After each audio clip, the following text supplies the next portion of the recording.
What is going on, guys? Welcome back to the channel, and today I wanted to discuss the Book of Boba Fett, which for those of you who don't know is a new series coming to Disney Plus in late 2021, obviously focused on Boba Fett. As of right now, we really have no idea at all about this series other than a rough release date and the fact that it will obviously include Boba and most likely a lot of Fennec Shand as well, but outside of that we really don't know anything about it. I thought it would be fun to actually compare some of the legend stories for Boba Fett and see whether there are any possible directions that they could go with the show in relation to any of those stories, whether it be a story as a whole or even just certain elements that they could use from those stories. As we've seen a few times now that Disney and Lucasfilm do tend to acknowledge a few things here and there from the expanded universe, and so there's always a chance that some of those stories from Legends may make their way into the Book of Boba Fett. Now, in Legends, obviously there are countless different storylines, with a lot of them not really matching up or making sense amongst the other stories, but one story that I found pretty interesting was about how Boba Fett once again became feared after the whole Sarlacc pit incident, because obviously most people, if not essentially everyone, thought that Boba was dead, and not only that, but his death was kind of comical in a way and not the type of death you'd really expect from someone of his nature, essentially being knocked into a hole by a blind man with a stick. So there are a few cases in Legend stories where Boba essentially became what we would call a meme these days, being a bit of a laughing stock because of the way that he quote unquote died.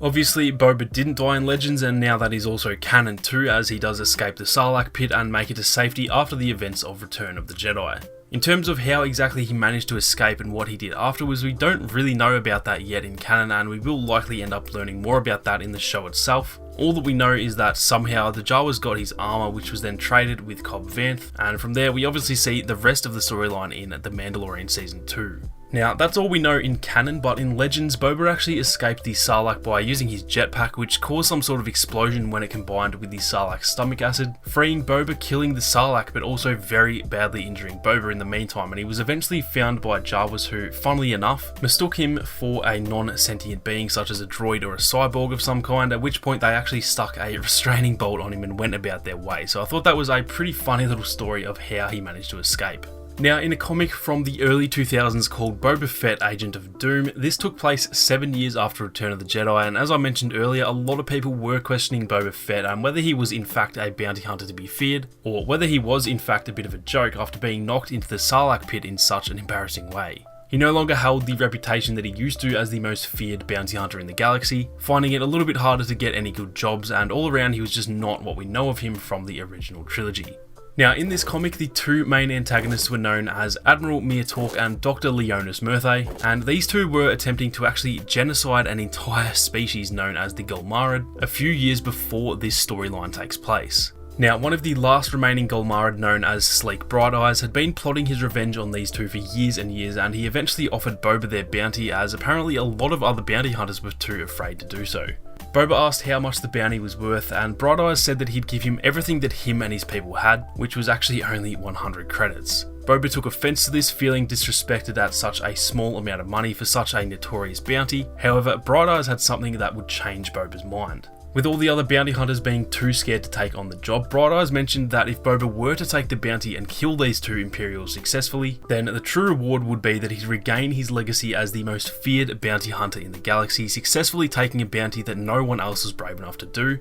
showing that he was in fact the warrior that everyone formerly knew him to be. Despite the lack of credits, Boba said yes to the bounty purely for this reason, to build back his reputation around the galaxy. Now, to make a long story short, as the rest of the comic still has quite a few pages, Boba does successfully kill both of the Imperials and brings their heads back to Bright Eyes. Now, Bright Eyes offers him the 100 credits that they initially agreed upon, but Boba actually turns it down as he knows the word is spreading of his deeds, and for him, that is more than enough of a reward to finally restore his legacy as the most feared bounty hunter in the galaxy. Now, anyway, the reason I wanted to cover that story is because I actually think that there's a pretty good chance that the Book of Boba Fett could go down a similar path to this comic, simply from what we saw in the post-credit scene of the Mandalorian finale. We see Bib Fortuna sitting on the throne at Jabba's palace, which isn't by any means confirmation, but it definitely leans in the direction that he's now possibly the leader of the Hutt cartel after Jabba died in Return of the Jedi, as I'm not really sure why else he would be sitting on the throne if he wasn't in fact in charge. Now, like I said, it doesn't really confirm that he is either. Maybe he's just in charge of Jabba's palace, but not so much the cartel. It's really impossible to tell, since I don't believe there's any other canon material talking about Bib after Return of the Jedi.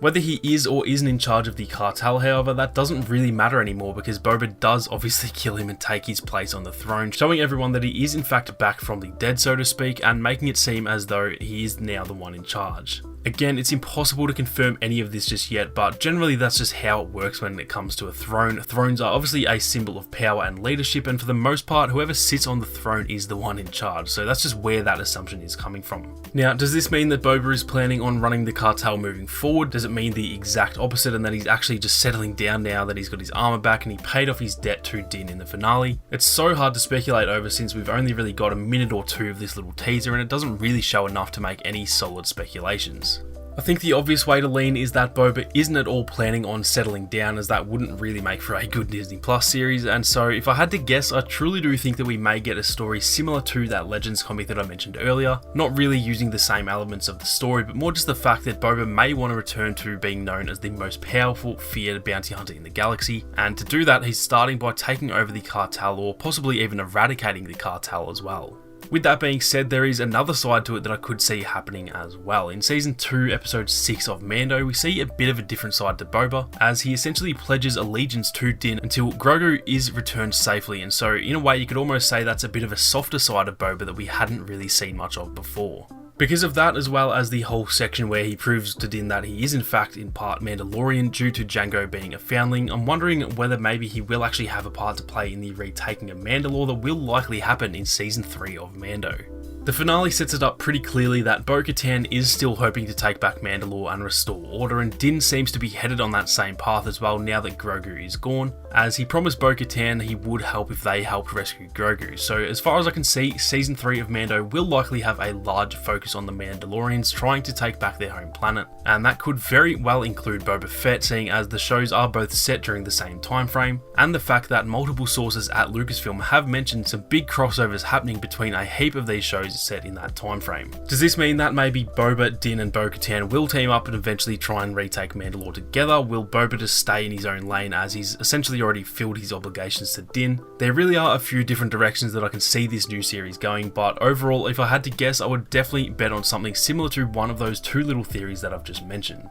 Let me know down in the comments what you personally think could happen in the Book of Boba Fett, what you think it'll be about, and just in general what direction you think it could head in. It's definitely one of my most anticipated shows for the whole year and I'm very keen to hear what you guys have to say. That is going to do it for this one though guys. If you enjoyed the video then be sure to leave a like down below, and if you are new then consider subscribing to the channel with those notifications on. Thank you all so much for watching, you guys have a great day and I'll catch you all in the next one.